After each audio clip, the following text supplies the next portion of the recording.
जय हिंद, जय भारत, जय उत्तराखंड। नमस्कार, मैं जय नौटियाल भारत न्यूज़ लाइव में आपका स्वागत करता हूँ। सोचिए, एक कहावत है मध्यम वर्गीय परिवारों में कि सारा पैसा तो दवा और दारू में ही निकल गया, बचा क्या, बच्चों की पढ़ाई में क्या करेंगे और बच्चों की शादी कैसे करवाएंगे। घर में जब एक व्यक्ति बीमार होता है तो केवल एक व्यक्ति बीमार नहीं होता है, कहीं ना कहीं पूरा परिवार भी उस चीज़ से अफेक्ट होता है और कहीं ना कहीं परिवार की जो अर्थव्यवस्था है वो भी कहीं ना कहीं चरमरा जाती है। लेकिन क्या करें, व्यक्ति अपना है, उसके इलाज में आदमी पैसा भी लगाता है और चाहता है कि दवाइयाँ भी अच्छी मिले जो डॉक्टर ने लिखी हुई हैं।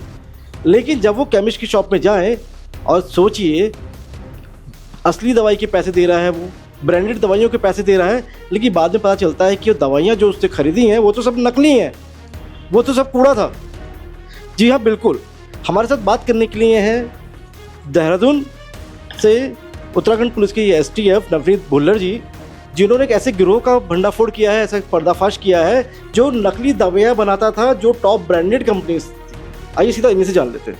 तो सबसे पहले तो स्वागत है आपका।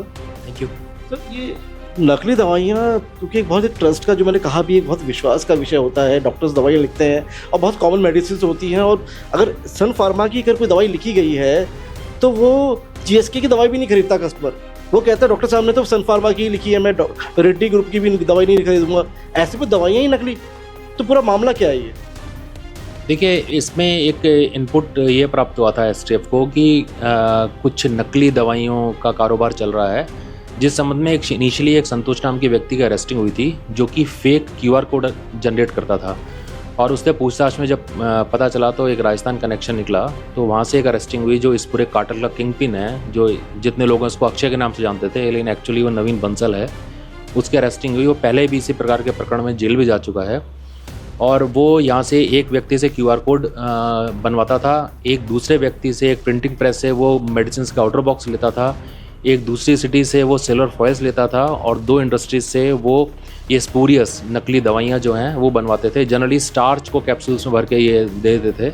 और जो एक अभी यहाँ पे एक फैक्ट्री जो सील करी गई है, जिसके ओनर को जेल भेजा गया है, उनके द्वारा 1,44,00,000 तो टैबलेट्स और 2 लाख कैप्सूल्स इनको दिए गए हैं। कौन सी बीमारी की दवाइयाँ थी सर, मुख्यतः बता दीजिए। इसमें एक करीब करीब जितनी जो मेजर फार्मास्यूटिकल्स जो बड़ी कंपनीज हैं उनकी कॉमन मेडिसिन, पेंटाल जो मेन, जैसे डॉक्टर रेड्डीज हैं, सन फार्मा है, और जो मेन जितनी कंपनीज हैं सभी की हैं। और जैसे कॉमन मेडिसिन हैं जिसमें कि पेंटालॉप है, और टेल्मा एक मेडिसिन है, और वोवेरॉन टैबलेट है, और BP शुगर पेन, वोवरॉन जो होती दर्द की आप बता रहे हैं, और टेल्मा BP की दवाई है, शुगर की सारी दवाइयाँ आप कह रहे हैं। तो इस प्रकार की कई सारी दवाइयाँ और जो हैं, ये लोग उसको, ये एक स्टॉकिस्ट है, वो भी हमारे रडार पे है। अब इन्वेस्टिगेशन अभी आगे चल रही है, उसके थ्रू ये मार्केट में सप्लाई करते थे। ये पूरा कार्टेल बस्ट हो गया है। कुछ इसमें अरेस्टिंग्स और होनी है, अभी तक 4 अरेस्टिंग टोटल हुई है। कितना बड़ा चैलेंज है जो दवाइयाँ, क्योंकि पूरा एक नेटवर्क होता है। FNC से दवाइयाँ आती है स्टॉकिस्ट के पास, स्टॉकिस्ट डिस्ट्रीब्यूटर से फिर रिटेलर के पास पहुँचती है, जो केमिस्ट जो दवाइयाँ बेच रहा होता है। अब आपने पर्दाफाश तो कर दिया, लेकिन कितनी सारी दवाइयाँ ऐसी होगी जो मार्केट में ऑलरेडी रनिंग में आ गई होंगी, उनको कैसे ट्रैक कर रहे हैं आप? और जो केमिस्ट की दुकान में पहुँच गई हैं दवाइयाँ, वहाँ पे तक कैसे है? देखिए, इसमें जो ड्रग बॉक्स के ऊपर, जो मेडिसिन के ऊपर एक QR कोड होता है, जनरली उसको अगर कोई स्कैन करता है तो वो कंपनी के सर्वर पे हिट करता है। तो उसमें जो फार्मास्यूटिकल कंपनीज़ हैं उन्होंने अभी इसको एक नया उसमें प्रयोग किया कि अगर कोई QR कोड 5 बार से ज़्यादा अगर कोई कॉपी करेगा तब भी उसको स्कैन ही करेगा। तो अगर 5 बार से ज़्यादा कोई QR कोड स्कैन होता है तो उनकी कंपनी पे वो जब हिट करता है तो एक रेड सिग्नल जनरेट होता है, वो हमको बता देते हैं। उससे ये पता चल जाता है कि कहाँ पे ये मेडिसिन एक्चुअली ये हो रहा है, तो उससे हमें इनपुट मिल जाता है। एक तो हम उनके लगातार टच में है इसमें। दूसरा, इस कार्टेल से रिलेटेड जितने मेन लोग हैं, जो इसके जो मेन करता धरता थे, किंग पिन थे, वो तो अरेस्ट हो गए हैं, लेकिन के जितने एसोसिएट्स थे, जैसे मैंने बताया 4 अरेस्टिंग हुई हैं। कुछ लोग और टारगेट पे हैं, जैसे ही वो आएंगे और पूछताछ में फर्दर लिंक्स हमें मिलेंगे तो फॉरवर्ड लिंकेजेस पे भी हम काम कर रहे हैं, बैकवर्ड लिंकेजेस जहाँ से रॉ मटेरियल लेते थे उन पर भी हम काम कर रहे हैं।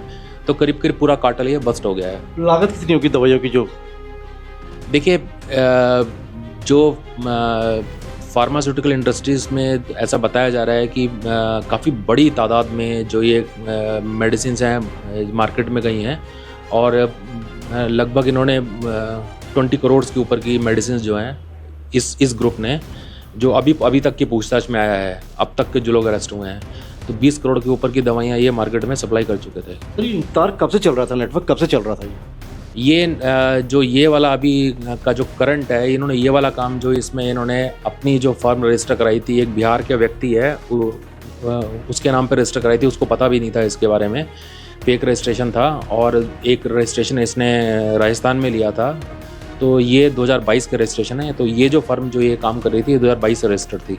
सर आपकी जुडिशरी में आता है देहरादून, लेकिन एक आम नागरिक के तौर पे मेरा सवाल है ये, क्योंकि ये दवाइयाँ अवश्य बिहार में भी चली गई होंगी, यूपी में भी गई होंगी, दिल्ली में भी गई होंगी, राजस्थान हर जिलों में चली गई होंगी, तो कैसे कोऑर्डिनेट कर रहे हैं और राज्यों से, कि कहीं ना कहीं एक बड़ा सवाल भी है स्वास्थ्य से जुड़ा।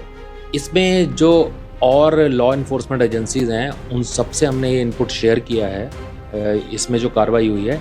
इसके अलावा जैसे मैंने बताया कि एक बहुत बड़ा स्टॉकिस्ट है जिसके थ्रू ये मार्केट में सप्लाई हुई है, उससे सारा डिटेल लेके कहाँ सप्लाई हुई है, वहाँ से इस जियो की रिकवरी प्रोसेस में। स्टॉकिस्ट यहीं का है, देहरादून का है, कहाँ का है? ये इन्वेस्टिगेशन का पार्ट है, ये इन्वेस्टिगेशन का पार्ट है। ये बाद में आपसे शेयर करेंगे, क्योंकि अभी उनकी अरेस्टिंग भी होनी है और वो अभी इन्वेस्टिगेशन चल रही है उसके खिलाफ। सर कितना मुश्किल होता है कानून व्यवस्था, क्योंकि आप एक कानून के एक्सपर्ट हैं, आप पकड़ लेते हैं, बिल्कुल देखा हमने हरिद्वार का भी, आपने बिल्कुल बड़े बड़े ऑपरेशन किए, टेहरी का काम भी रहा, अब देहरादून में आप एसटीएफ की जिम्मेदारी संभाल रहे हैं। कितना बड़ा चैलेंज होता है इस तरह के अपराधियों को सलाखों के पीछे पहुंचाना, लेकिन वो कहीं ना कहीं अदालत से किसी न किसी वजह से या सबूतों के अभाव में या किसी न किसी वजह से जो भी कारण हो वो छूट जाते हैं और दोबारा से वही काम करते हैं जिस काम के लिए इतने रिस्क, इतने चैलेंजेस के बाद, इतनी मशक्क़त के बाद आपने उन्हें जेल पहुंचाया।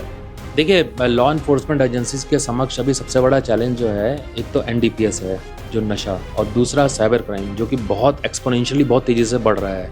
जैसा आपने बोला कि छूट जाते हैं, देखिए उसमें कभी इन्वेस्टिगेशन में कभी कोई कमी रह जाए तो उसकी वजह से वो इस चीज़ का लाभ उठा लेते हैं, लेकिन एक्ट में ये प्रोविज़न होता है, उसमें हम लोग प्रयास कर रहे हैं कि अपनी इन्वेस्टिगेशन की क्वालिटी और बेहतर करें भविष्य में, जिससे कि ये लोग छूट ना पाएँ। दूसरा, जैसे एनडीपीएस एक्ट है, उसमें ये प्रोविज़न है कि अगर स्मॉल क्वांटिटी के साथ कोई पेडलर बार बार पकड़ा जाता है तो हम जुडिशरी से हायर पनिशमेंट के लिए रिक्वेस्ट कर सकते हैं, हम अपनी दलील में दे सकते हैं इनको ज़्यादा सज़ा दी जाए, ये बार बार पकड़े जा रहे हैं।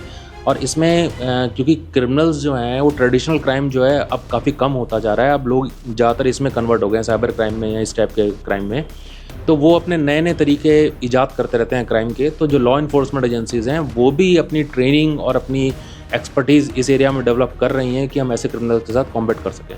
ये अपराधी जो इनकी बात मैं कर रहा हूँ, ये क्या पहले भी पकड़े गए थे सेम क्राइम में और छूट गए हैं ऐसा? जी, इसमें जो मेन एक्यूज्ड है नवीन बंसल उर्फ अक्षय, वो पहले भी जेल गया है, और वो क्राइम में, हाँ, इसी प्रकार के क्राइम में, ये नकली दवाइयों के, और वो बेल पे था उसमें। इस बात की क्या गारंटी है कि इस बार आपने दोबारा पहुंचाया और वो अब छूट नहीं पाएगा और एक नज़ीर पेश करेगा उत्तराखंड एसटीएफ? देखिए, पुलिस का काम होता है कि अपनी इन्वेस्टिगेशन को बहुत अच्छे से करना और उसको माननीय न्यायालय के समक्ष पूरे सबूतों के सामने पेश करना, कि जिससे कि उसका कन्विक्शन हो सके, उसको सज़ा मिल सके। और इसमें इस पर्टिकुलर केस की इन्वेस्टिगेशन ही एसटीएफ कर रही है, अदरवाइज इन्वेस्टिगेशन डिस्ट्रिक्ट पुलिस करती है। हम लोग का काम रेड करना और इंटेलिजेंस डेवलप करना होता है, लेकिन इस केस की इंपॉर्टेंस को समझते हुए पुलिस हेडक्वार्टर ने इन्वेस्टिगेशन ही एसटीएफ को दे दी, और एसटीएफ की एक डेडिकेटेड टीम जो है, एक पूरी कंप्लीट टीम जो है, वो सिर्फ यही इन्वेस्टिगेशन कर रही है। तो हमारा प्रयास रहेगा कि इस बार इनको कोई रिलीफ ना मिले। अब नवनीत भुल्लर अगर एक ग्राहक के तौर पर किसी केमिस्ट की शॉप में जाते हैं और अपने परिवार के लिए अगर दवाई लेनी पड़े या अपने लिए कोई दवाई ले रहे हैं, तो कैसे जानेंगे कि दवाई असली है कि नकली है? देखिए, इनके द्वारा जो पैकेजिंग करके मार्केट में जो सप्लाई की जा रही थी वो ऑलमोस्ट ओरिजिनल की तरह पैकिंग है, और उसमें एक लेमैन, एक आम नागरिक जो है, उसको देख के 2 स्ट्रिप्स अगर एक असली नकली अगर आपको दी जाएँ तो देख के नहीं बता सकता। कोई तरीका नहीं है कि कौन सी असली है कौन सी नकली है। इसका तरीका यही है कि जो ड्रग्स मार्केट में सप्लाई हुई है स्टॉकिस्ट के थ्रू, अभी तो हमने ये फैक्ट्री सील कर दी है, अभी जो ऑलरेडी मार्केट में चले गई है उनकी रिकवरी करके उसको वापस लाया जाए, यही तरीका है। उसको पहचान करना कि असली नकली, ये ऑलमोस्ट कैसे होगा? ये तो सबसे बड़ा सवाल होगा एक आम ग्राहक का। तो उसी के लिए हम प्रयास कर रहे हैं कि जो मार्केट में गई है उसको जल्दी से जल्दी रिकवर किया जा सके। किसी भी दवाई की बात कर रहा हूँ, किसी भी, चाहे वो DSR हो, चाहे वो पेन किलर्स हो, चाहे वो डॉक्टर्स की लिखी हुई एग्जैंटी की दवाइयाँ हो, चाहे वो शुगर की हो, चाहे BP की हो, एक आम नागरिक अगर जा रहा है दुकान पे, वो कैसे जानेगा कि ये दवाई असली है या नकली है? इसके लिए क्या ड्रग रेगुलेटरी अथॉरिटी जो है या स्वास्थ्य विभाग है, उनसे आप लोगों का कोई कोऑर्डिनेशन चल रहा है कि जान पाए?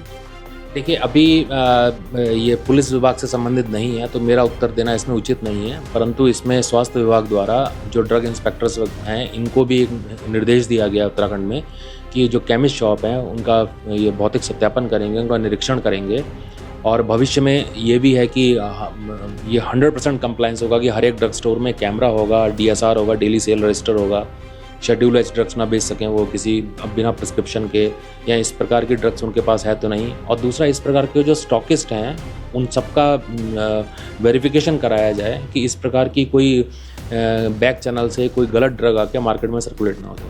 जी, ये थे हमारे साथ STF के SSP नवनीत बुल्लर जी, जिन्होंने तमाम चीज़ों पर प्रकाश डाला। लेकिन सबसे बड़ा चैलेंज वही है कि कानून तो अपना काम करता है, नवनीत बुल्लर जी अपना काम कर रहे हैं, अपराधियों को पहुंचा रहे हैं, लेकिन सबसे बड़े सवाल ये भी होंगे कि इन अपराधियों को इनके अंजाम तक पहुंचाया जाए ताकि वो एक नज़ीर बने और भविष्य में इस तरह की घटनाएं ना हो, क्योंकि सबसे बड़ा सवाल लोगों के स्वास्थ्य का है, लोगों के जान माल का है।